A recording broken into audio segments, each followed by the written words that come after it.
வணக்கம். இப்ப நான் ஒரு கவிதை நான் எழுதின ஒரு கவிதைய வாசிச்சுட்டு, நான் வாசிச்ச ஒரு புக்க பத்தி இப்ப சொல்றேன். "சதியின் கோரிக்கை" கவிதையோட பேரு "சதியின் கோரிக்கை". வேறெதுவும் தேவையில்லை.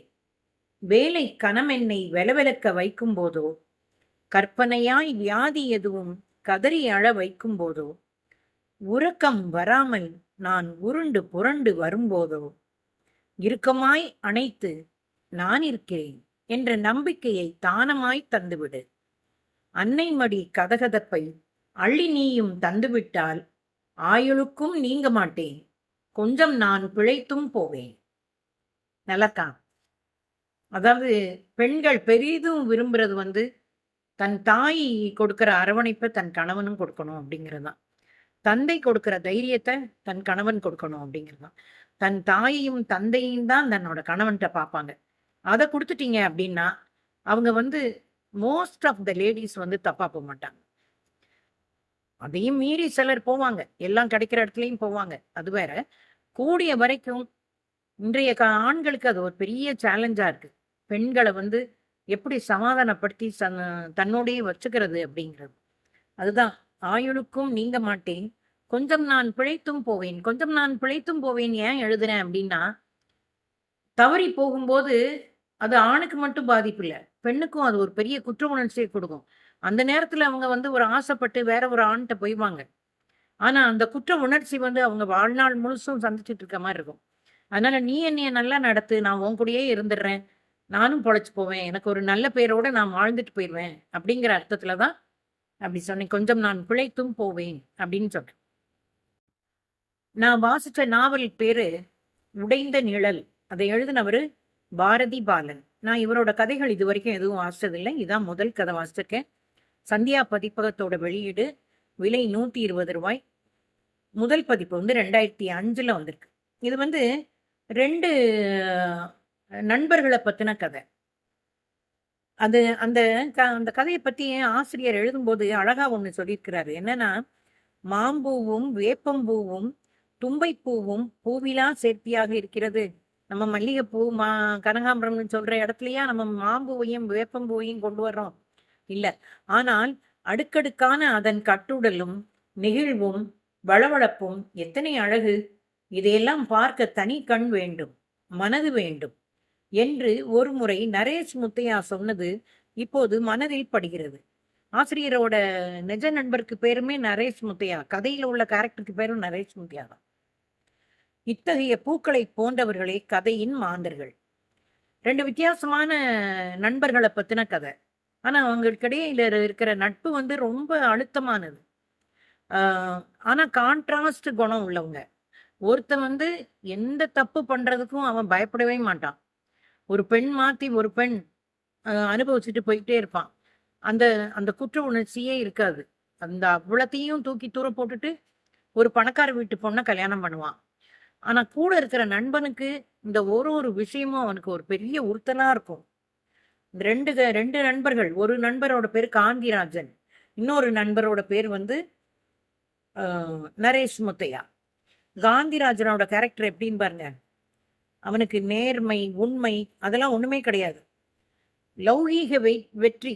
நான் வாழ்க்கையில நான் வெற்றி அடையணும். அதுக்கு எந்த பாதையிலயும் போகலாம். அப்படிங்கிற கொள்கை கொண்டவன் தான் அ காந்திராஜன். ஆனா பேரு காந்திராஜன். அவரு வேணும்னே வச்சிருப்பாருன்னு நெனைக்கிறேன். ஆனா, தன்னோட நண்பனுக்கு உதவணும்னு வரும்போது, அவன் எந்த லெவலுக்கு இறங்குறதுக்கும் அவன் தயங்க மாட்டான். அவன் துணிஞ்சு இறங்கி உதவி செய்வான். அவனுக்கு நண்பனுக்கு வேலை வாங்கி குடுக்கும்போதோ, இல்ல நண்பன் ஒரு சிக்கல்ல இருக்கும்போதோ, எப்பவும் அவன் பின்வாங்கவே மாட்டான். அப்படிப்பட்ட நட்புக்கு ஒரு சிறந்தவனா இருப்பான். எல்லார்ட்டயும் நல்லா பேசுவான். அ எல்லாரும் அவன ரொம்ப முக்கியமானவனா நினைப்பாங்க. ஆனா, அந்த நேரத்துல பேசத் தெரியாததுனால நரேஷ் முத்தையா மற்றவங்களோட நெருங்கி போகாம இருக்கும்போது, இவனுக்கு ஒரு கோவமா வரும். இவன் என்ன இவ்ளோ அட்டூழியம் பண்ணிட்டு இங்க ஒரு நல்லவன் வேஷம் போடுறான்.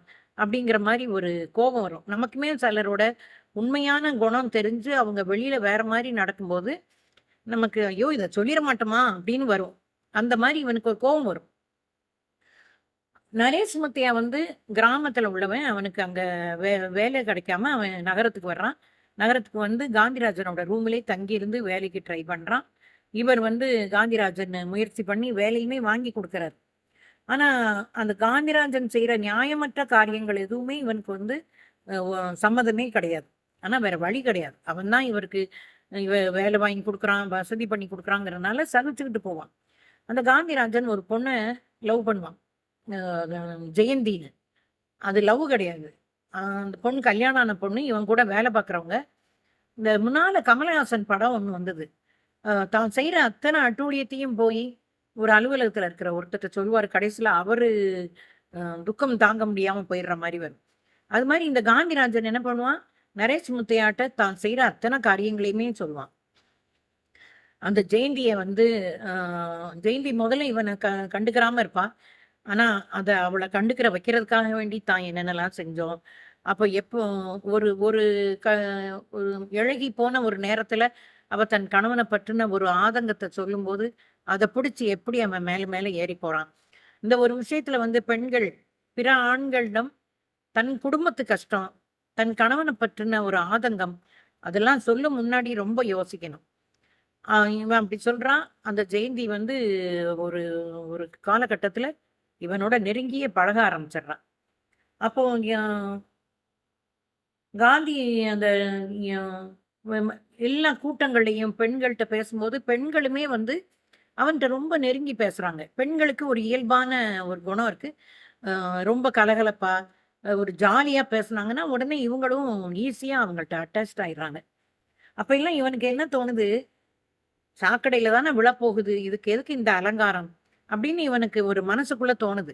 ஏன்னா, ஒரு பெண் பழகி காந்தியோட நெருங்கிட்டான்னா, அது ஒரு சாக்கடையில விழுகுறதுக்கு சமம் அப்படின்னு அவன் நெனைக்கிறான். அப்ப அதனால அந்த பெண்கள பார்த்தா இவனுக்கு பரிதாபமா இருக்குது. சாக்கடையில தானே விழப்போகுது. எதுக்கு இத்தன அலங்காரம்? அப்படின்னு.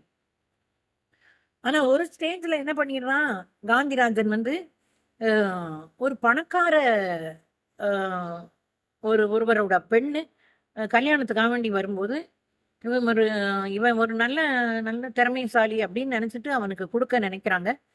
ஆ அந்த கல்யாணம் நடக்க போகும்போது இவனுக்கு ரொம்ப ஒரு ஆதங்கமா தான் இருக்குது.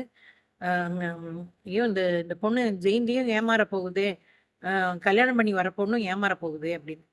இந்த இடத்துல வந்து இவன் எப்படின்னா, இவன் கிராமத்துல இருக்கும்போது ஒரு பொண்ண லதாங்கிற ஒரு பொண்ண லவ் பண்ணுவான். ஆ அந்த பொண்ணு மேல உள்ள காதல் இவன வந்து ஒரு நேர் வழியில கொண்டு போகும். இது வந்து அ இது இது ரொம்ப சரியா சொல்லியிருக்கிறாரு. அ உண்மையா காதலிச்சாக்க, ஒரு பொண்ண வந்து உண்மையா காதலிச்சா, அந்த அந்த காதல் அந்த பொண்ணும் இவன்ட்ட உண்மையான அன்பு காட்டுச்சுன்னா, அந்த அன்பு வந்து அ ஆண்கள தவறான வழிக்கு போகாம தடுத்து கொண்டு வந்துரும். ய இதே போல நண்பர்களுக்குள்ள அ ரொம்ப துணிச்சலா பல விதங்களில் இறங்குற நண்பர்களும் இருப்பாங்க. அது எதுவுமே செய்யாம, தன்னோட ஒற்றை காதல கையில புடிச்சுக்கிட்டு இறுக்கமா இருக்கிறவங்களும் இருப்பாங்க. அதனால இந்த இந்த நண்பர்கள் பற்றின கதை வந்து எனக்கு ரொம்ப பிடிச்சிருந்தது. ஆனா அந்த லதாவுமே என்ன பண்ணிருவான்னா, அ இவன் இவருக்கு சரியான வேலை இல்ல. துணிச்சலா வந்து வீட்ல பொண்ணு கேட்க மாட்டேங்கிறான். அப்படிங்கிறப்ப வந்து ஆ வீட்ல பார்க்குற பொண்ண மாப்பிள்ளையே கல்யாணம் பண்ணிட்டு போயிருவா. இப்படி ஒரு 4 விதமான கேரக்டர்ஸ். ஆ 4 இன்னும் கூடுதலா கூட இருக்கலாம். மெயினான கேரக்டர்ஸ் வந்து காந்திராஜன், காந்திராஜன் பழகுற பொண்ணு ஜெயந்தி, நரேஷ் முத்தையா, நரேஷ் முத்தையாவோட காதலி லதா.